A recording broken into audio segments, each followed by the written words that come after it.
Assalamualaikum warahmatullahi wabarakatuh.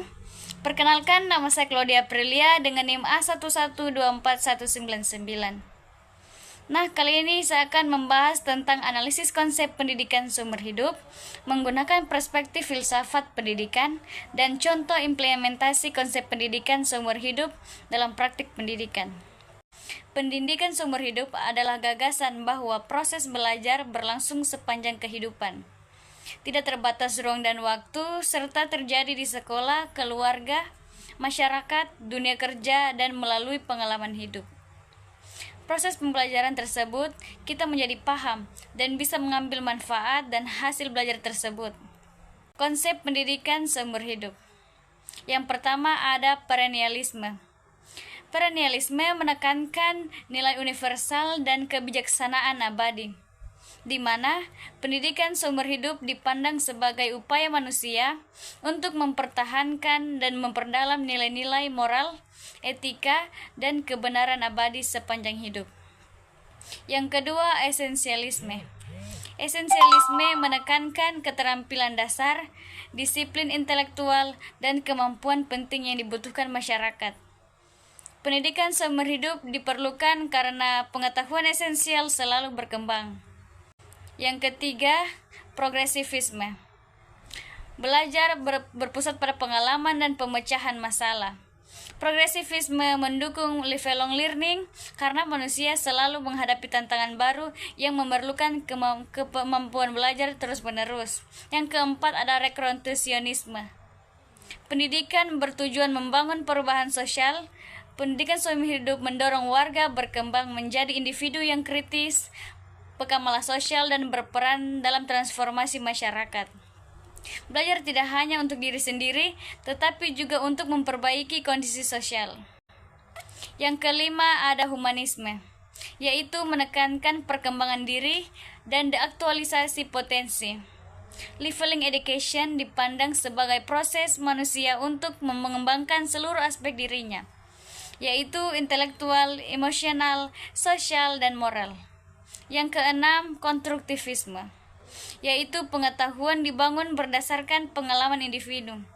Konstruktivisme menganggap belajar berlangsung terus-menerus seiring individu mengembangkan makna baru dari pengalaman hidup.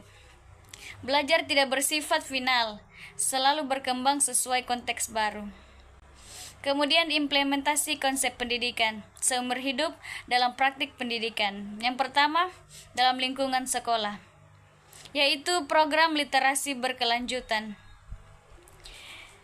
yaitu membiasakan siswa untuk membaca setiap hari melalui reading corner, perpustakaan kelas, atau proyek membaca mandiri.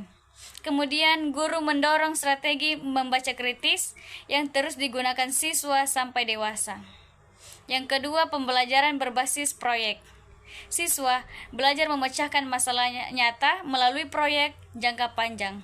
Misalnya proyek lingkungan, bisnis mini maupun karya seni. Yang ketiga, penguatan keterampilan abad 21, yang dimana mengajarkan critical thinking, communication, creativity, dan collaboration, yang menjadi bekal untuk belajar sepanjang hayat.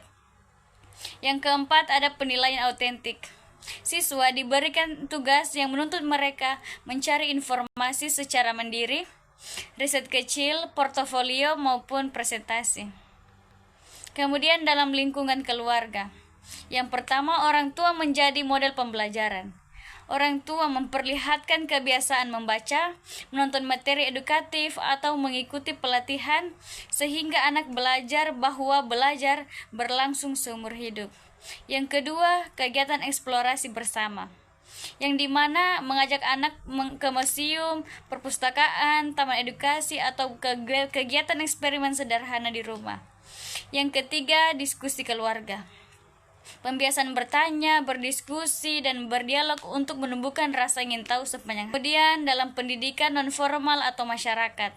Yang pertama ada kelas komunitas, pelatihan keterampilan yaitu menjahit, membuat kerajinan digital marketing, bahasa asing yang terbuka untuk warga segala usia. Yang kedua ada program keaksaraan dan literasi dewasa. Pembelajaran baca tulis, literasi digital, dan literasi keuangan bagi warga yang belum memiliki keterampilan mendasar. Yang ketiga, perpustakaan desa dan rumah baca, yaitu menyediakan akses belajar mandiri bagi masyarakat. Dan yang keempat, ada workshop dan seminar publik. Warga mengikuti seminar kesehatan, parenting, keuangan, pertanian, hingga teknologi. Kemudian dalam dunia kerja atau pendidikan advokasi. Yang pertama ada pelatihan dan sertifikasi berkelanjutan.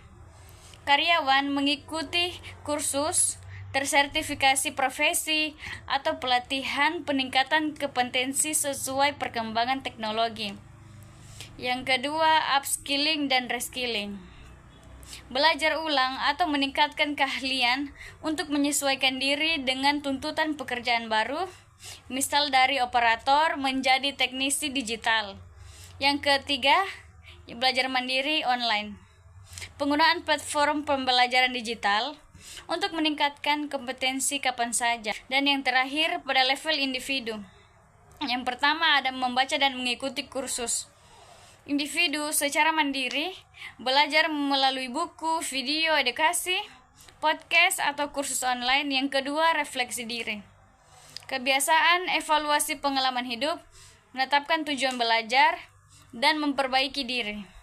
Yang ketiga, belajar dari pengalaman sosial, yaitu relasi. Tantangan hidup, pekerjaan, dan hobi dianggap sebagai ruang belajar yang terus berlangsung. Sekian dari saya. Wassalamualaikum warahmatullahi wabarakatuh.